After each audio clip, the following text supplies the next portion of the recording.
नमस्कार, मी सुमित शंकर सावंत आणि तुम्ही पाहताय TV9 मराठी। या बातमीपत्रात बऱ्याच महत्त्वाच्या बातम्या आपल्याला बघायच्या आहेत। सुरुवातीची एक अत्यंत महत्त्वाची बातमी आपण बघतोय। नांदेडमध्ये काँग्रेसला आणखी एक मोठा धक्का बसलेला आहे। नांदेडमधील 55 माजी नगरसेवकांचा अशोक चव्हाण यांना पाठिंबा आहे। मागील निवडणुकीमध्ये 81 पैकी 73 नगरसेवक हे काँग्रेसचे होते। त्यापैकी आपण बघतोय सध्या 55 माजी नगरसेवकांनी अशोक चव्हाण यांना पाठिंबा दिलेला आहे आणि त्यामुळेच नांदेडमध्ये काँग्रेसला हा एक आणखी मोठा धक्का मानला जातोय।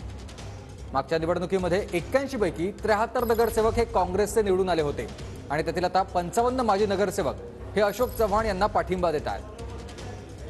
हे काही आपण दृश्य बघतोय। काँग्रेसचे 55 नगरसेवक आहेत, माजी नगरसेवक, आणि यांनी आता अशोक चव्हाण यांना पाठिंबा दिलेला आहे। नांदेडमधले हे सगळे नगरसेवक आहेत। अशोक चव्हाण यांनी भाजपात प्रवेश केल्यानंतर आता स्थानिक कार्यकर्ते नेते देखील भाजपला पाठिंबा देत आहेत। अशोक चव्हाण यांना आता पाठिंबा दिलेला आहे माजी 55 नगरसेवकांनी, त्यामुळे काँग्रेसला हा एक मोठा धक्का मानला जातो आहे। तर हे दृश्य आपण बघतोय। या फोटोमधले जे नगरसेवक आहेत ते सगळे काँग्रेसचे 55 नगरसेवक आहेत ज्यांनी अशोक चव्हाण यांना पाठिंबा दिला आहे।